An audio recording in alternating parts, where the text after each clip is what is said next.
1503ல் பிறந்திருக்காரு நாஸ்டர்டாம்ஸ்ன்றவர். அவர் 1550லேயே பஞ்சாங்கம் எழுத ஆரம்பித்தவர். 400 வருஷத்துக்கு முன்னாடியே நடக்க போகிற விஷயங்களை அப்படியே புட்டு புட்டு வச்சவர். ஒரு முறை பார்த்தீங்கன்னா அவரோட நண்பர், அவர் பேர் சீக்னீர் டி ஃப்ளாரின் வில்லே.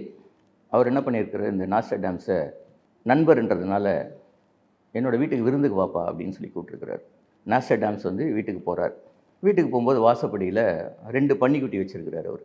வாசப்படியை தாண்டி உள்ளே போகும்போது 2 பன்னிக்குட்டி கட்டி போட்டு வச்சுருக்காங்க. அவரோட நண்பர் கேட்குறாரு, இந்த 2 பன்னிக்குட்டியை பற்றி ஏதாவது சொல்லம்பா அப்படின்றாரு. அதுக்கு சொல்கிறாரு, இந்த வெள்ளை பன்னிக்குட்டியை ஓனாக சாப்பிட்றோம், கருப்பு பன்னிக்குட்டியை நீ சாப்பிடுவ அப்படின்னு சொல்கிறாரு. சொல்லிவிட்டு அவர் போய்ட்டுறாரு மேலே. விருந்து தயாராகிட்டு. வெள்ளை பன்னிக்குட்டியை ஓனாக சாப்பிட்றோன்னு சொன்னார் இல்லையா, அதனால் என்ன பண்ணுறாருன்னா சமையல்காரனை கூப்பிட்டு இந்த வெள்ளை பன்னிக்குட்டியை சமைச்சிரு நீ அப்படின்னு சொல்கிறாரு. வேலைக்காரன் ஒத்துக்கிறாரு. ஒத்துக்கிட்டு போயிட்டு நைட்டு வெள்ளை பன்னிக்குட்டி தான் டேபிளில் இருக்கும் அப்படின்றதுனால அவரோட நண்பர் வந்து கேட்குறாரு, ஏன்பா அந்த நீ சாப்பிட்றது என்ன பன்னிக்குட்டிப்பா அப்படின்னு கேட்குறாரு. அதுக்கு நாஸ்டர்டாம் சொல்கிறாரு, நான் சாப்பிட்றது கருப்பு பன்னிக்குட்டி. கிடையாது, நீ சாப்பிட்றது வெள்ளை, நான் வெள்ளையை தான் சமைக்க சொன்னேன். இல்லையே, நான் சாப்பிட்றது கருப்பு தானே அப்படின்றாரு. அப்போ வேலைக்காரனை கூப்பிட்றாரு. கூப்பிட்டு நீயே சொல்லுப்பா நீ எதை சமைச்சேன்னு அப்படின்னு.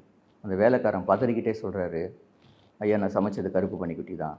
ஏன்னா வெள்ளை பன்னிக்குட்டியை தான் நீங்கள் சமைக்க சொன்னீங்க. ஆனால் பார்த்தீங்கன்னா அதை சமைச்சு எல்லாம் ரெடி பண்ணி வச்சுட்டு இருக்கும்போது நம்ம வீட்டில் விளையாடிட்டு இருக்குது அந்த குறும்புக்கார ஓனாயி, அது வந்து பார்த்திங்கன்னா வெள்ளை பன்னிக்குட்டியை சாப்பிட்டுச்சு. அதனால் வேறு வழி இல்லாமல் கருப்பு பன்னிக்குட்டியை தான் சமைச்சேன்றாரு. அப்படியே அவர் நண்பருக்கு பயங்கர ஆச்சரியம். என்ன இது இப்படியெல்லாம் கூட நடக்குமா? இவர் எத்தோச்சியாக சொன்னது அப்படியே நடந்துருக்குதே அப்படின்ற அந்த அளவுக்கு அவர் வந்து பார்த்திங்கன்னா வியந்து போகிறாரு.